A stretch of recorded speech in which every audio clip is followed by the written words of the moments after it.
So, 2, 3, you. me. So, hello everyone. It's the disembodied voice of Drac this time. We have another interview with another gentleman who served in the Navy. So, rather than me try and do introductions, which usually ends badly because I end up on tangents, perhaps you'd like to introduce yourself. Peter Laurie. What can I say? I was born 1937. I grew up with people coming at night and trying to kill us. So COVID is a kind of relaxation from my childhood experience. Went to a minor public school. I was one of the last classes to do national service, and I opted for the Navy because we're a nautical family, and my father spent a long time at sea. And I was called up and just in time for the Suez War, which lasted 3 days, which is, in my experience, the ideal time for a war to last. We went to the Mediterranean in HMS Tyne, who was the flagship. Can you say who? Which? Yeah. Which was the flagship for the operation. Fooled around in the Med for 3 months. It was very nice, sort of cruise thing. And then we went to Suez, and 3 days later, our Prime Minister, Tony Eden, that's right, Anthony Eden, he was supposed to be a great diplomat, and he managed to get Russia and America together against us during the Cold War, which was a feat of diplomacy. If he'd come to visit, I think we'd have thrown him overboard. And the Jack in bulk was extremely pissed off with him. I can imagine. So came back, left the Navy, became a journalist, photographer, and had an interesting life, but with nothing much naval about it. Well, I suppose it's well, like most naval services, it's 99% boredom and 1% terrifying action. So, so national service, for those who don't perhaps realise it. So this was kind of, I guess, it's the if for our American viewers, it's the equivalent of the draft. Oh yeah. And so when abouts did that finish in the UK? Well, it finished with me pretty well. Well, my class, which I got called up in, what was it? Suez War was 57, so it was 2 years long. You had to do. You could opt for the Air Force, the Army, or the Navy. And I thought, well, the Navy takes its house with it. You don't have to sleep in the rain like the other lots do. So it lasted 2 years, and the services found it a real drag, taking in all these teenagers who didn't like it, didn't want to do it, bashing them into some kind of shape, and then getting nothing useful out of it. In the Navy, there's only 2 people, 2 national service sailors in my ship at Suez, and we were just kind of we were polite, kept out of the way, and didn't get beaten up. Yeah. So how did you get assigned to HMS Tyne then? I don't know. It's the drafting office just told pack your kit, get down the dock, and you're. Actually, I joined her in Portland. Took there used to be a railway line across where the bridge is, the ferry bridge. It went up to the dockyard, and the whole of Portland Hub was full of grey ships, like it should be. And there was still the torpedo factory. What was the name of the guy who? Whitehead. And he had his factory there, and he'd sell torpedoes to Italian ships and French ships, and they'd have to steam through the Navy. The Navy wouldn't touch them, they were not gentlemanly. And so in the end, the Navy saw so many of their possible opponents buying these wretched things that they had to buy their own. And so what kind of ship was Tyne? Was it distinguishable from all the rest, or? She was built as a destroyer depot ship.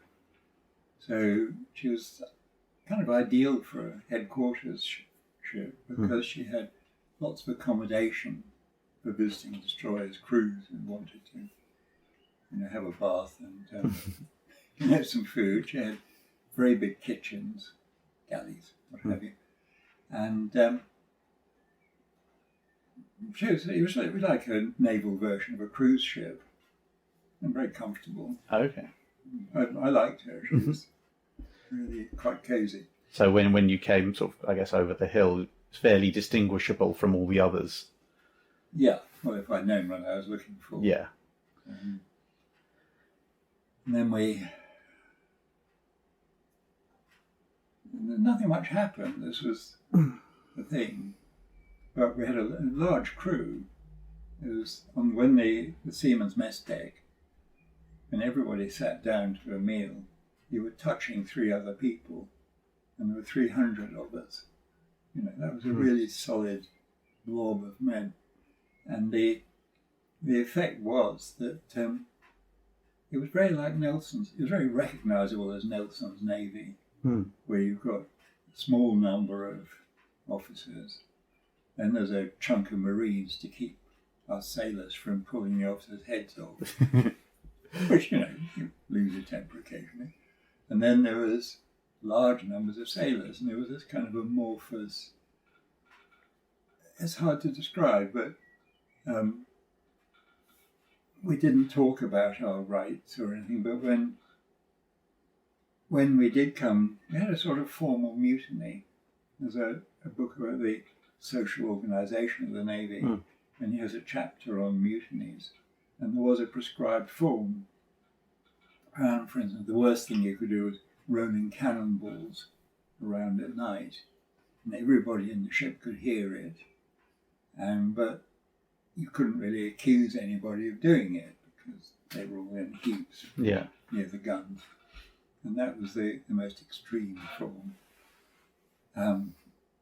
Perhaps you'd like me to talk about the Suez what happened. We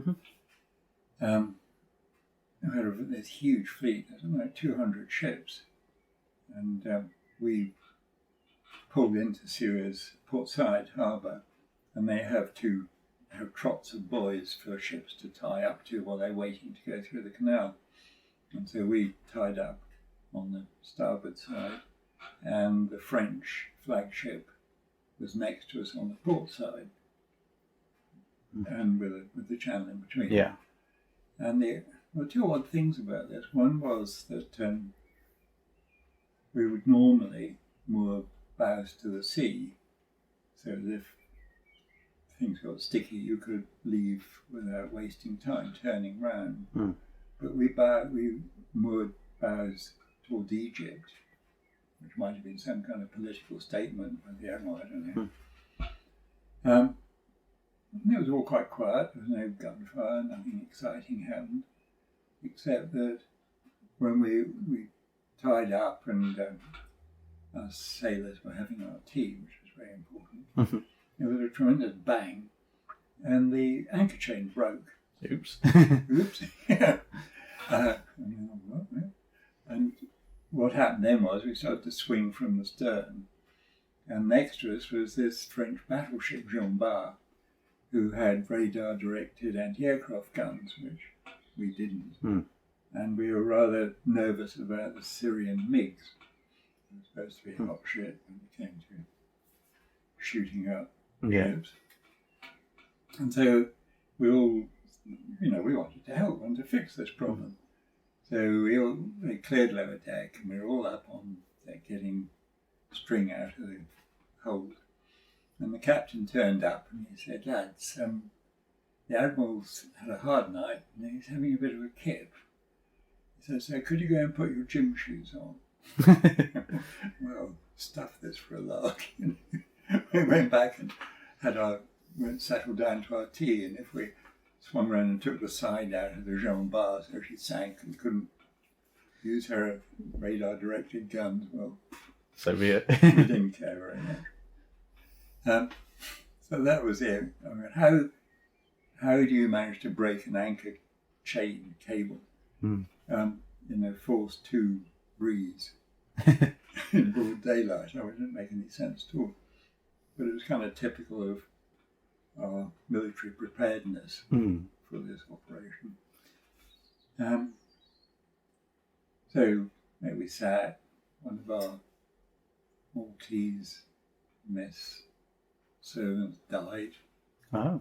I was as captain, a sensible rating. I was kind of deputed to take him to one of the frigates who were going to bury him at sea. Yeah, I mean, I'm telling you what actually happened, and it wasn't very exciting. I was the loading number on one of the. We had 4-barrel pom-poms, which I think had been in a museum since the Battle of Britain. I was supposed to keep the number 3 barrel fed with bullets. Yeah. And it made a frightful noise, really sharp bangs. And I'd been bombed in Glasgow. So I was actually really frightened by bangs. It wasn't the ideal place to put somebody who's nervous. Yeah. And luckily my barrel blew up like an onion. Oh, right. So I was allowed to wander about. So yeah, I think they had 3 barrels left and nothing else much doing. We had one on the other side of the ship. At the time I had 4.5 inch sort of destroyer gun turrets, open mount, sort of semi-open mountings, with bulletproof stuff at the front and air at the back. Yeah. And I don't think, we didn't fire them in anger, that's for sure. So we just sort of hovered around, and after 3-4 days, packed up and came home. So all the carrier operations and the commando operations were taking place somewhere else. Yeah, no, that's right. It did happen. What was the carrier? They shot up. What happened? The army, the Marines went and took a a concrete school built by the beach just to the west of the canal, and there were nobody there, so they walked in, and when the ground attack came from the carrier to soften up this target, they were waving out the window, but they got shot up all the same. So then we were allowed to contribute to the families of the dead Marines. Yeah, which was quite annoying too. Because, they could have coordinated themselves better. The Marines could have had a radio. Yeah. Pretty fast. Or a flag. Or a flag or anything. Yeah. So roughly how many ships were with Tyne and Jean Bar in the port? Jean Bar. Like a sheep. Well, I remember a figure of 104, 120. I mean, there were a lot, more than you could count. And Malta, the harbour in Malta, was absolutely solid with them before we left. It was quite a shock many years later to go back and find there were no ships at all. There was one rather sick Norwegian oil tanker in the dry dock. What happened to it all? Yeah. Yeah, I suppose that's, so, because you get these pictures of sort of the Mediterranean fleet in transit through the Grand Harbour in Malta, and it's just sort of battleships and cruisers all the way around the corner. Yeah, yes. And that, as you say, nowadays it's going to be the occasional cruise liner. Yeah. I was before I mentioned there was sort of mutiny, and the day after we were stopped fighting. The captain thought we needed some amusement, and so he ordered us to perform a regatta with the ship's boats. And the elder statesman among the sailors announced this wasn't going to happen. And we went to go on deck, on Sunday morning until the regatta was over, and the officers could sail up and down and enjoy themselves. And while we peered out of the portholes. So, I mean, that was technically a mutiny. A very British mutiny. Very British mutiny. No row, no shouting, nobody executed. It's the best kind of mutiny. Yeah, it was. And I'm sure that it sank in because there's always this tension, well, there was in my day in the Royal Navy, between a great mob of sailors who were not very,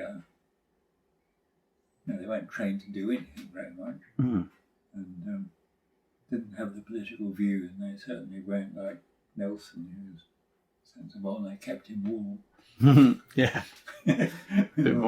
Mainly with it was stuff that's for a lark. Yeah, more practical.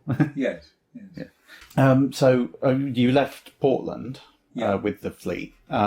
Was there other ships joining up, other squadrons and stuff, or was it kind of just a very disparate mob until you reconvened at Malta? We assembled in Malta as a fleet, and we had the admiral with us, whoever he was. I don't remember anything about it. Just steamed off into the blue and ended up at Malta. Yeah. And one of the nice things was that the ship had a couple of sailing dinghies, and nobody else used them. And so I found a regular guy, and we used to go sailing up and down Malta Harbour. Okay. It's really, really pleasant. And when you got to Egypt and you had the French there, presumably they joined up at some point in the Mediterranean, or it just sort of happened. Just sort of there. Yes, you're standing a watch. Whereas my job when I was on watch was as a lookout on the bridge. So you do that, and you're in the middle of an empty ocean, and then it's night time, and in the morning you wake up and you're surrounded by Egypt. Yeah, okay. It was quite smooth and well organised. Did you have much dealings with the French sailors, or did everyone kind of just stick to their sides of the channel? And well, we stopped at not Crete, Cyprus for a few days, and I guess the head ones had a conference, I'm sure. And oh yes, what I haven't told you was that they asked for volunteers for shallow water diving. Oh, okay. And well, why not? I volunteered for that. And the idea was that we'd have our own team of divers who would look at the bottom of the ship every day for limpet mines, because the Egyptians, I wouldn't say the Egyptian Navy because there wasn't any visible Egyptian Navy, but we were likely to, if we found the limpet mine, it was probably Russian, which are very dangerous, nasty mines that would weld themselves onto the ship. So you had to cut them loose, taking a plank, make a big hole in the ship anyway, and then you had to take it away at exactly the same depth, because if you changed it would blow up. Oh, exactly. Almost a safety trigger. Yeah, it wasn't our job to do that. It was the clearance diving team who was silly enough to volunteer to do this stuff. And of course I was desperate to join to be a clearance diver myself. Only luckily my father had enough pull at the Admiralty to lose my application. Sent in two, it disappeared. So now I've taught myself how to. Yes, we had to learn to dive in Malta Harbour, which was so filthy that you really didn't want to spend more time underwater than you needed. And then we had to, when we got to Suez, we had to dive every day, and we had to pump up our little air bottles to 3,000 pounds pressure. And we had a rebreathing kit. What we were given was a tack diver's kit. which was you had an airbag on your chest and pots of lime. Mm-hmm. And pretty dangerous. Luckily, none of us hurt ourselves. But if you went below 2 atmospheres, which was 15 foot to an atmosphere, Something like that, yeah. Yeah, if you went lower than 30 feet, and I think time drew about 28 feet, you got the bends or something, and started spitting out your air tube and drowning. So you just sort of checking the lower parts of the hull, kind of, it looks all right. Swam underneath them. Okay. Oh yeah, absolutely. No, we did it properly. And there was about a dozen of it. Well, about a dozen. So we'd have 6 2-man teams who rake the bottom in an organised way. Didn't find anything interesting though. No. But what was very nice was that at Cyprus, and also in Port Said, we'd lower very powerful lights with big shields, so that the ship sort of floated in a glow of light. And the idea was you could see a swimmer because you would necessarily be above the light because he wants to get at the ship as a dark shape against the light.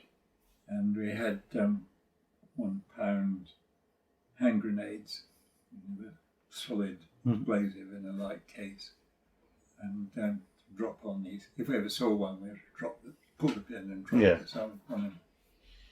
No one ever saw anything. No, we weren't. Nobody did anything about it.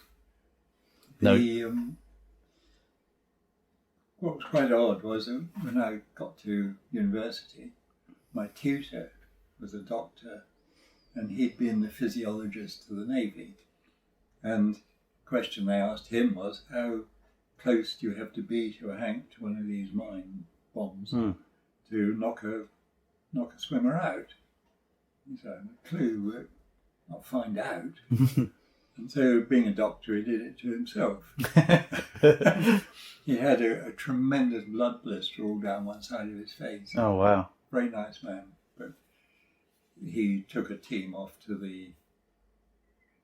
if you look at Portsmouth on the map, to the east there's some islands and holiday camps nowadays, but they set up shop in one of the intervening lakes, and they dropped bombs on him until he came up and said that's enough. I suppose that's one way of finding out how those things work. Well, in the war, you haven't got time to do sort of, and if it killed him, then that was the way doctors, well, they work now. If they have a cure, they try it on themselves. If it doesn't work, your mates would... At least they know that one didn't work. Yes, they knew how to get it wrong. Yeah. I suppose no one was worried about being eaten by sharks or anything. Not in the Med. No. There aren't any sharks in the Med, are there? No, I think there's a few, but maybe they'd learn to steer clear of the ports. Yes. They don't eat swimmers. No. Not in rubber suits. Okay. Oh, so you had like a full rubber suit, diving suit and everything. Yes, it was, we call it the kiss of clammy death suit. And it had a valve on top of your head where the air would vent. Okay, so sort of one of the, I guess, the classic ones was it with a dome helmet or just a mask or? No, the whole dome helmet, the C.B. Gorman. Yeah. I think that the assumption there was that you were ballasted to be sort of neutral buoyancy, because when the divers before the Italians invented rubber suits and flippers and so on, and a free swimming diver, the guy with the big brass round helmet and the lead boots, our diving instructor, a friend of his had been one of those divers, and he was working on a cruiser's propeller and fell off. And so he fell at the bottom of Portsmouth Harbour, and the pressure pushed him into the helmet, so it came down to his middle of his chest. Oh. He said it was all right, he got 100% pension, so he was It was all right in the end, but He was probably all right in the end. Yes. probably didn't appreciate the experience. I don't think he was improved by it. And nowadays I go into the diving shop on the way to Portland, and the kit there is just unbelievable. And 200 quid a valve. Yeah. So we were lucky to have this kit. It worked. It didn't kill you. Probably could have killed you if you tried, but nobody got damaged from our crew. And we only had 3 days of it. Yeah, right. Yeah, so I suppose that's the thing, is it's like if everyone pulls up and then almost before you realise it, it's all time to go home again. Yeah, yeah. I got a lovely full diver's helmet badge in gold embroidery, which was a great draw for the girls. Dangerous diver. Yes. Yeah. And when everyone was leaving, was it sort of fairly quiet? Because I know obviously part of the whole thing with the Suez was the Americans were putting a lot of pressure on the UK and France, and they had one of their fleets sitting off the coast, but presumably didn't see them. No. There was some sort of bit of freelance work, so some of the tank landing craft, they somehow didn't end up with the tank load they started with. And there was this Mercedes-Benz dealer on the waterfront at Portside, and they thought it's really wicked to leave these cars in a war zone. So they very kindly took them on board the tank landing craft, and they're going to put them somewhere sensible. And I think they took them into Benghazi. Well, I think it was on port along the North African coast. They took them in, and the locals volunteered to look after them. So there was a bit of a row about that, which was quite amusing. And didn't happen, of course. Yes, of course. I haven't told you. No. I mean, there's plenty of things that mysteriously showed up at various parts of the Royal Navy holdings. Yes. Well, at the end of the war, my father, as a member of whatever this, it was part of naval intelligence, wasn't it? Yeah. There was the James Bond bit when they were shooting people, and there was the his boss was the guy who designed the R-100 airship. Oh, right. And wrote the books. What's his name? You can probably think about it. Yeah, I know the person you're talking about. I can't recall off the top of my head, but yeah. So he was quite a sensible guy. Why did I bring that up? You said at the end of the war. Oh yes, talking of looting. Yes. The whole of naval intelligence went to Kiel, to the German naval base there, and helped themselves. And he came back with a Delage French Bentley sports car. Very smart. And a lot of smaller items. So that's right, to the victor the spoils. Yeah. Yeah. Very terrific spoils. Well, I just remember when, obviously I wasn't in the Second World War, obviously, but when my great uncles, when he passed away and left me his DMOB box, right. There was a bunch of stuff, sort of unit badges, greatcoat, hat, which he turns out must have had a much smaller head than mine, or it shrunk over the years, one of the two. Yeah. But yeah, two of the things he left was a German bayonet and a fighting knife, and he just wrapped them in oil paper with a rather ominous note saying their former owners had no further use of their services. But he was in the army, so a bit more up close and personal. That was the kind of stuff I didn't want to do. No. And one of my contemporaries at university went in the army for national service, and he said the most heart-stopping moment in his life, he was walking through the Malayan jungle with his platoon of soldiers, and they came out through the bushes and they were on the banks of a river, and on the mud next to him was the remains of a fire and an empty tin of food which was known to be used by the communists who were probably in a bush about 100 yards away, where you just shoot him to pieces. He said he grew up about 15 years in 15 seconds. But they obviously decided not to engage. Yeah, they were gone, but I mean, he didn't know that. Yeah. And he had to not run screaming back into the bushes and hide. Yeah. Yeah. And so when you came back from Suez, was that the end of your national service on time? Or? Not quite. No, that was sort of early winter. Mm-hmm. Time was paid off. Went into the dockyard for a refit. I was kept on the skeleton crew. There was just a very nice elderly lieutenant, me and one other national serviceman, and we just loafed around until August the 8th, which was my day to stop being a national serviceman and become a civilised human being again. So relatively uneventful. Yeah, the only event was that we had a huge amount of asbestos delivered to the ship to insulate stuff, which went on fire. I think that's a bit of a paradox. This can't happen. And so it went on fire and it was blazing away. And it was actually a long weekend for me, so I wasn't there. But the Admiral came on board in civvies, the Admiral in command of Portsmouth Dock, and my mate was waving a fire hose about, and he thought, didn't know who this civvy was coming up the brow. So he better souse him down so he didn't get burnt. He had the pleasure of knocking the Admiral back down the brow.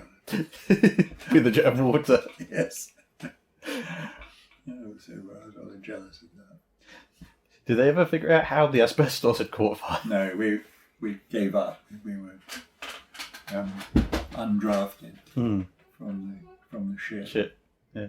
And since I had a driving license, I used to drive the van from the barracks down to the railway station to collect drafts. And if I felt like going ashore, as we called it, I would ring the officer of the day and tell him there was a draft at the railway station and could he send a van. So then he'd ring me and tell me to go and get this draft. And sometimes there are even draftsmen there. Yeah. Well, what are you doing? Yeah, I'm going to the pub. I'll have to ask them to send somebody else because I couldn't find you. Fair enough.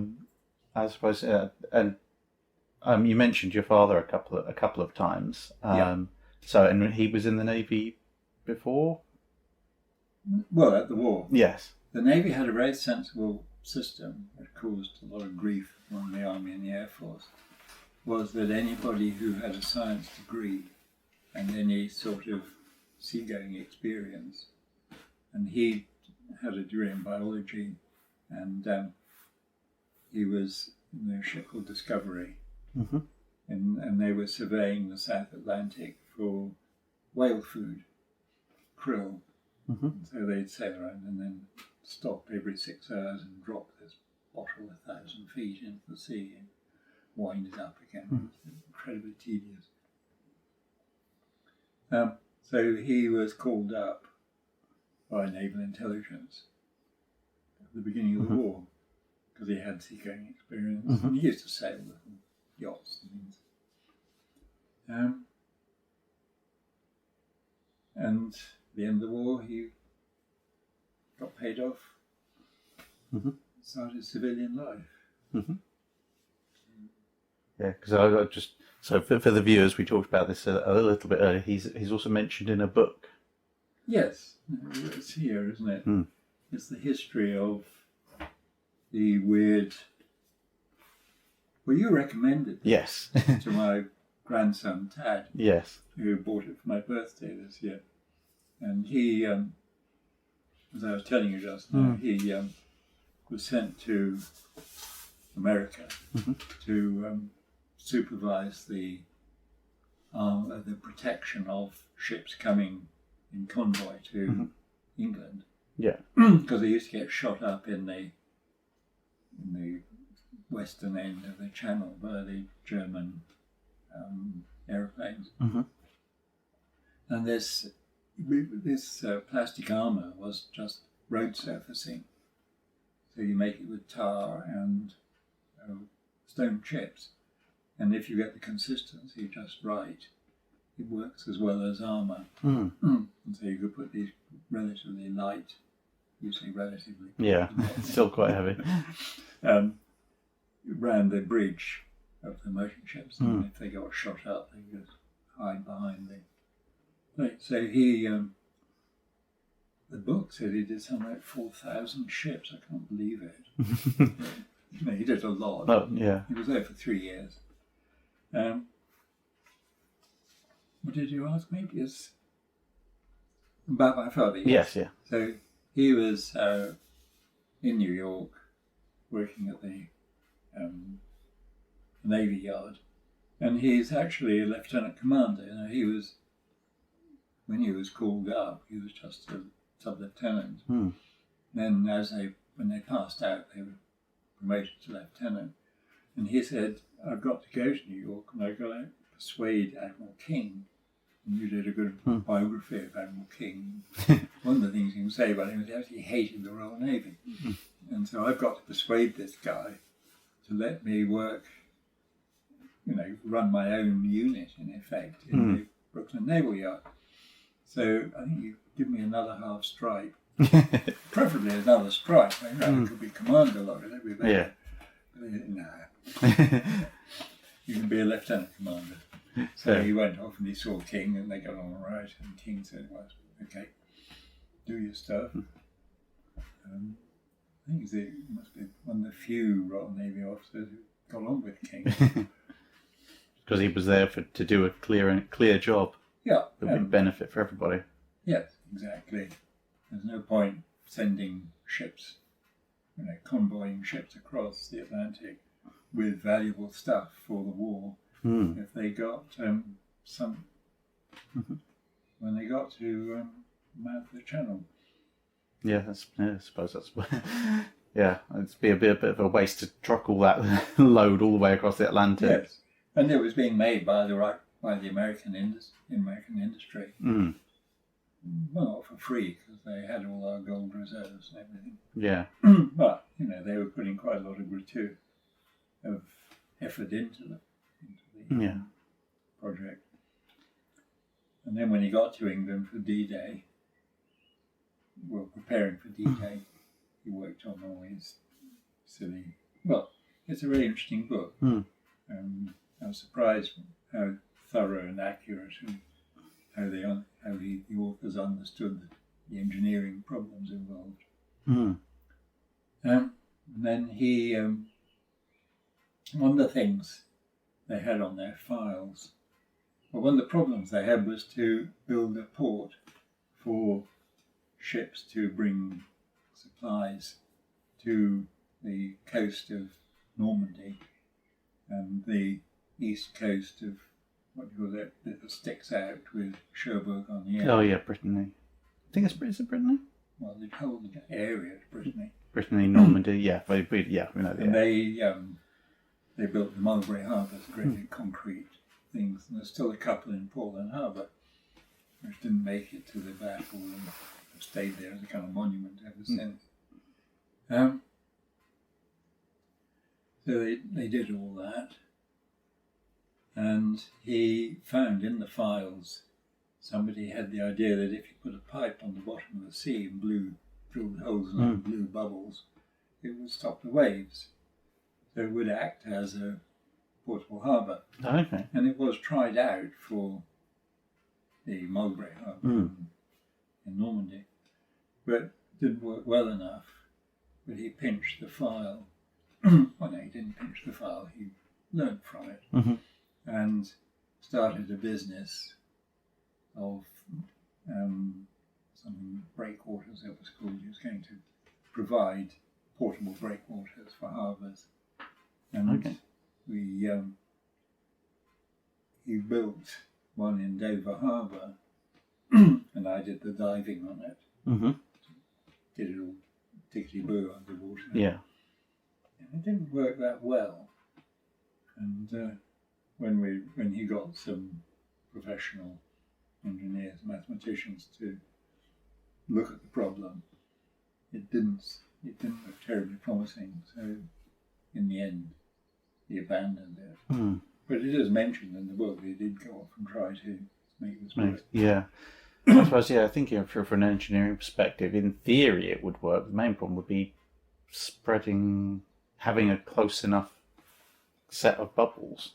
Because it would be, because you'd be basically trying to interrupt the wave action of the water. Yeah. If you have a solid curtain of air, that would do it, because water just hits the air and just stops, or it'll drop, or just continue. The whole thing is the water's going in circles. Yeah. And I guess it would disrupt the propagation of the wave energy. You've just got to have enough of it. If you're too far apart, it's just going to go very slightly disrupt it and just go through anyway. So the thing that suggested it was where the waves seemed to be interrupted by the wake of a ship. You stand at the back of a ship, you see waves. Yeah.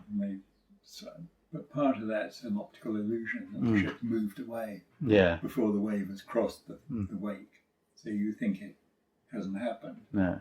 And I suppose the ship's also displacing water in the other direction, so that's going to affect it as well. Yes. Yeah. Obviously, for those of you who are watching, you'll be seeing a little picture of the book coming up on your screen, and I'll stick a link in the description, so if you want to read a bit more about that, that'll be in there for you. It's well worth reading. So once you've I guess the excitement, such as it was, of Suez has been and gone, and you've left national service, presumably you didn't think about staying in the Navy at that point. Well, I did actually. My father said it was really stupid, because it's not. Once the war was over, the Navy is shrinking, and he could see that, having been in America, that we were going to be eclipsed by the American Navy, so that it wasn't the prestigious force that it had been. And I bossed around for a couple of years, and then I had before I did national service, I'd got a state scholarship in physics and maths, and my father rather cunningly married again, and it was while he was doing the scientific stuff in the South Atlantic. Before the war, they'd had a Christmas in Durban, and he'd met some people there, and it was kind of toss up whether he was going to marry one of the Durban girls or my mother, who was American, and he decided on my mother. But their marriage broke up after a bit, and he reconnected with the Durbanites and married a friend of theirs in Cambridge, who was the daughter of the senior tutor of Christ's College. And so, since I had, with a state scholarship, I could pretty well go where I wanted. Since Christ's College was now a family, I went there. And then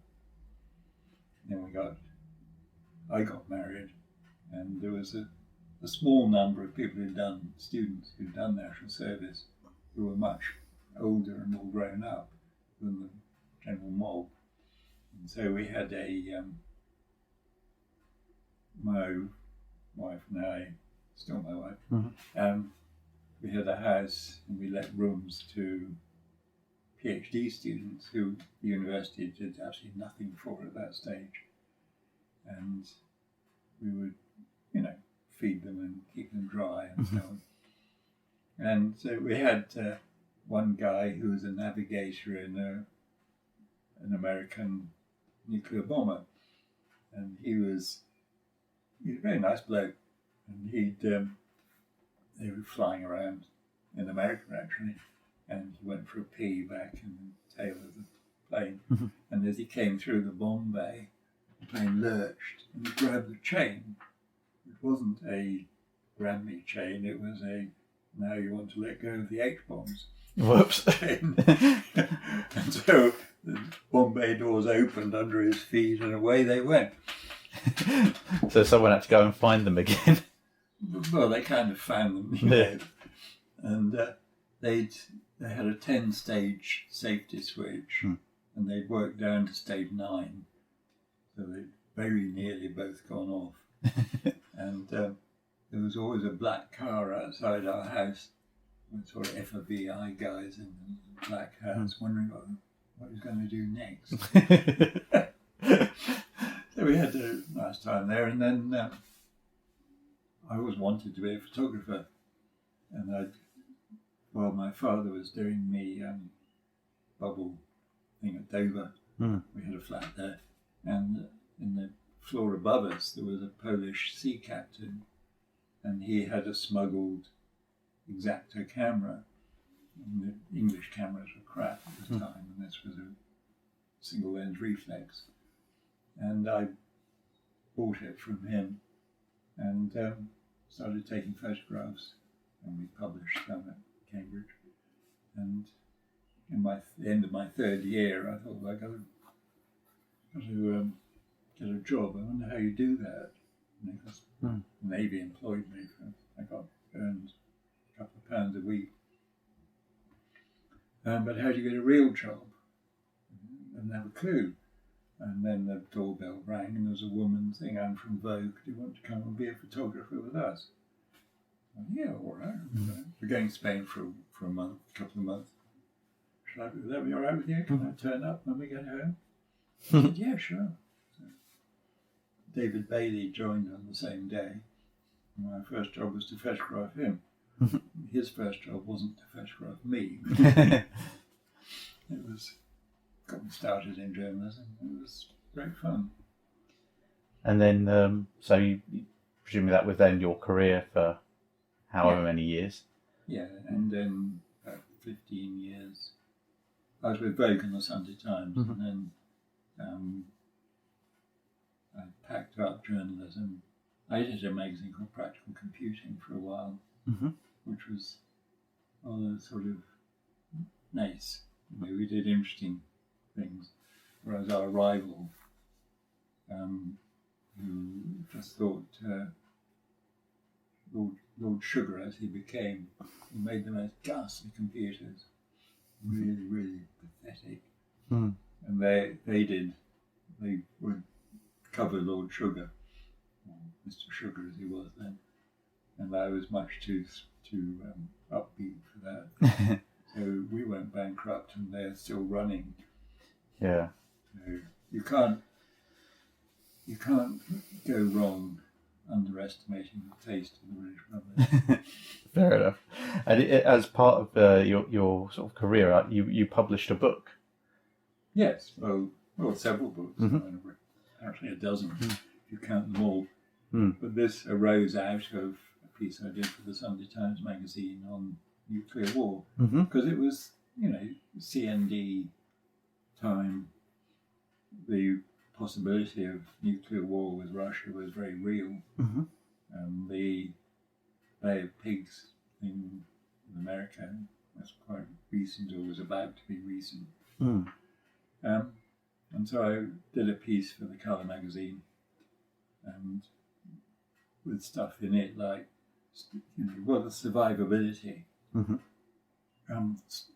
Railway steam engines don't mind nuclear bombs at all, because they're built to stand 200 pounds to the square inch pressure. And they get a bit bent about in the soft bits, but essentially indestructible.